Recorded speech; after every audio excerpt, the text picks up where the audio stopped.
Hey YouTube, hey, Georgia Bigfoot here, working on the 2004 Yamaha Kodiak 4x4 400cc.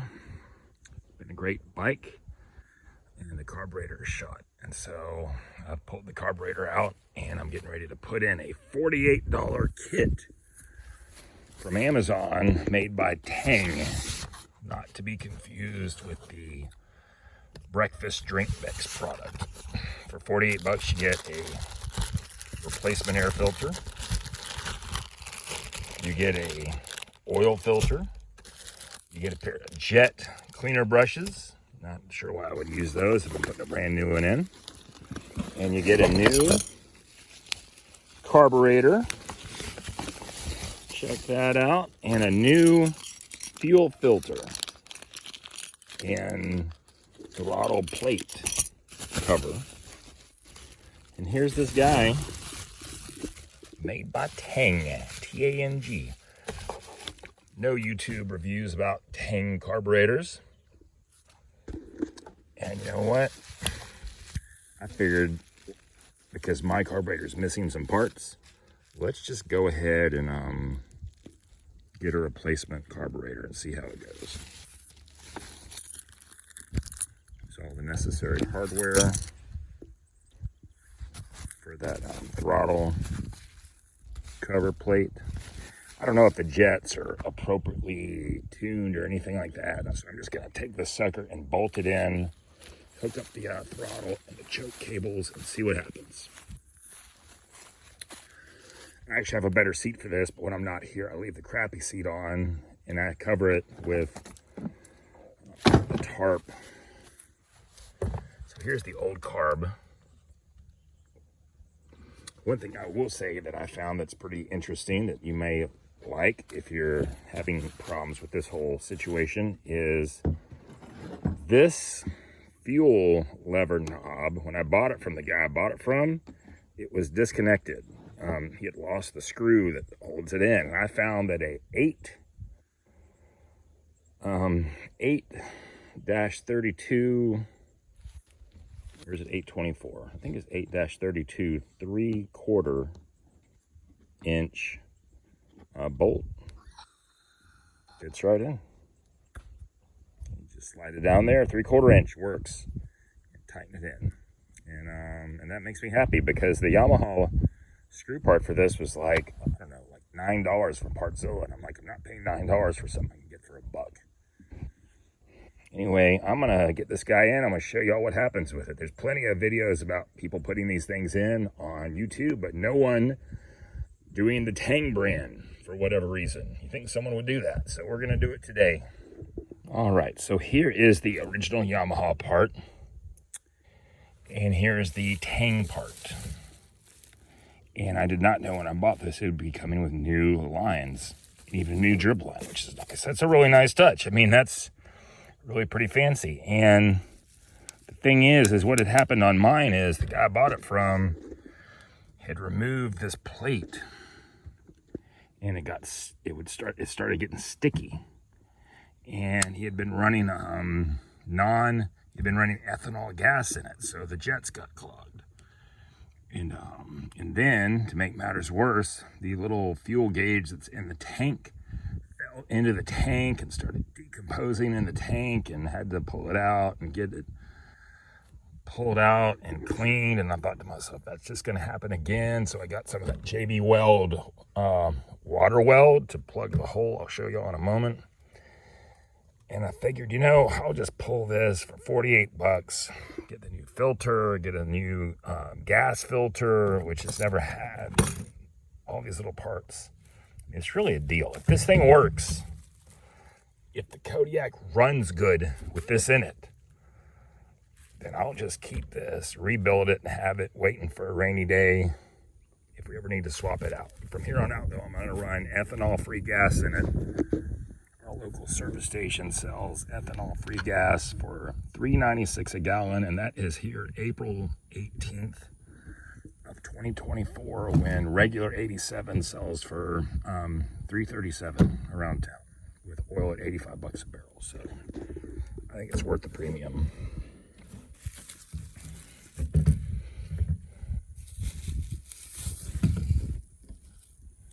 You know, what's funny to me is I realized Tang is not American made.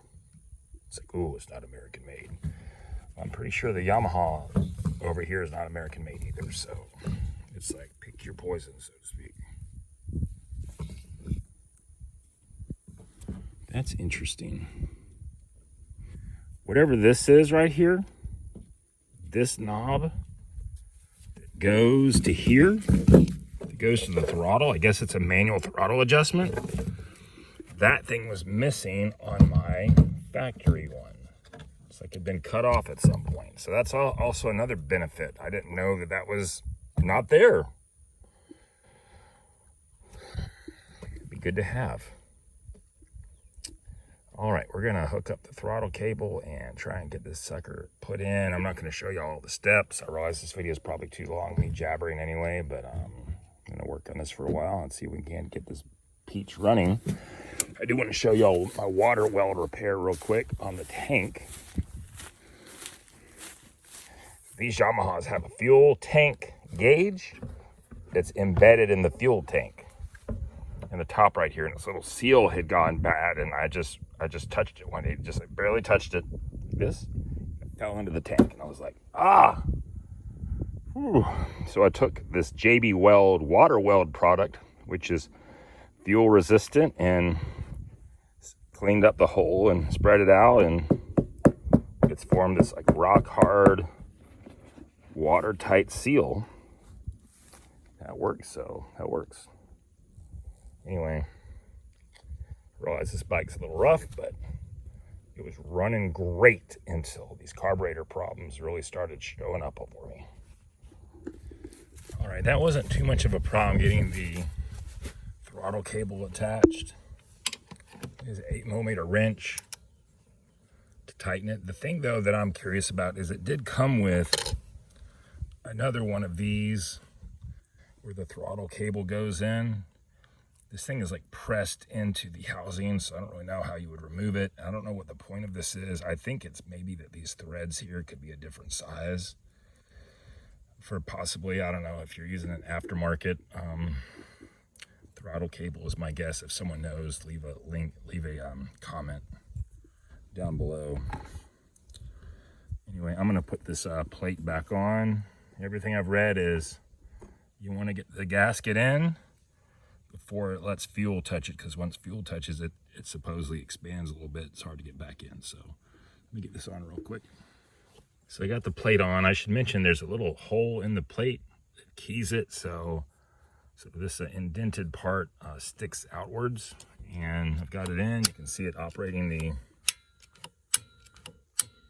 flap.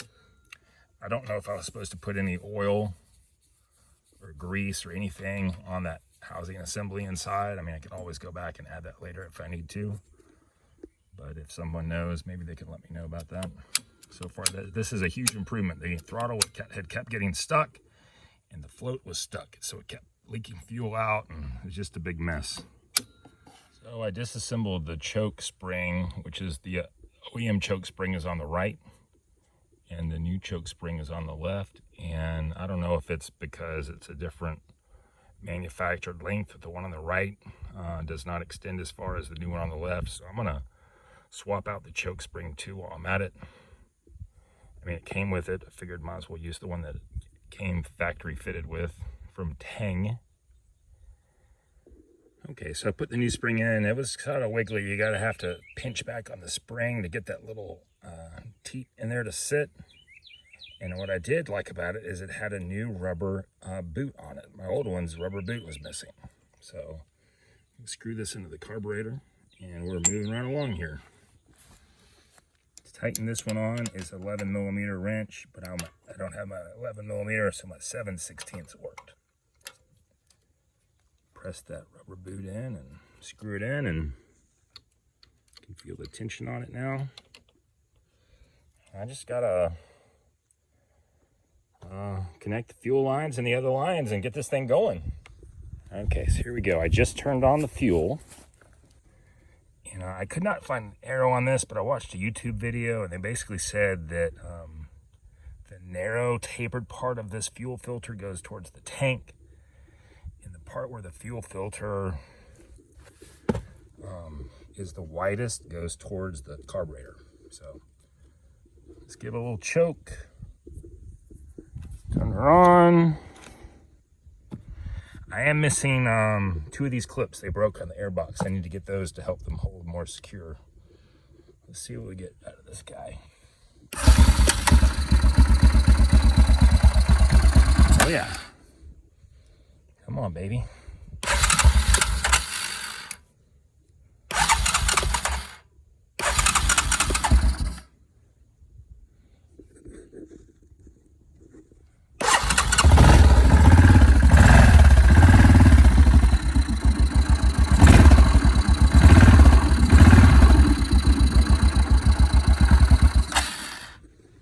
Gotta jockey with that a little bit. It's running with the choke out a little bit.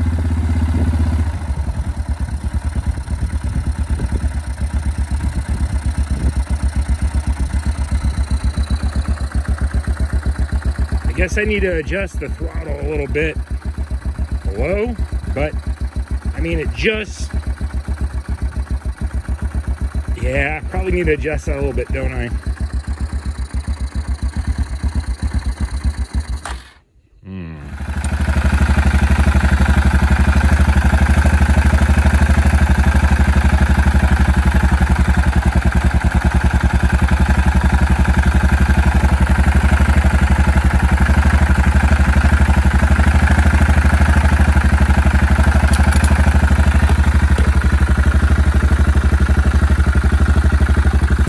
I mean, we'll see how that goes. That's with the choke all the way pushed in.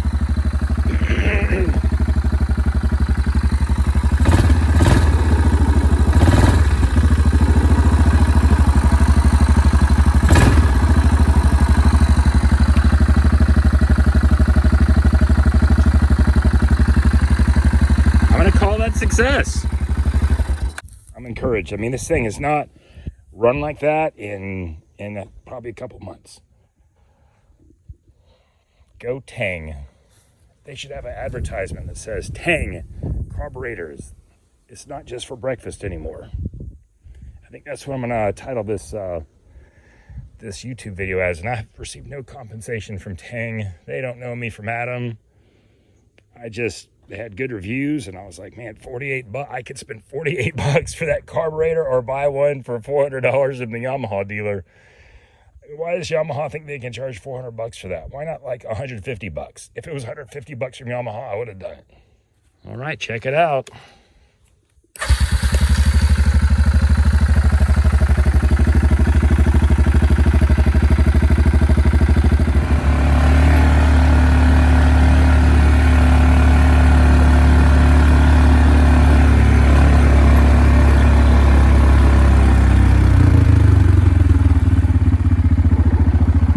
That's the first, acceleration for about 100 yards. Let off the gas, and it's still idling without stalling on me.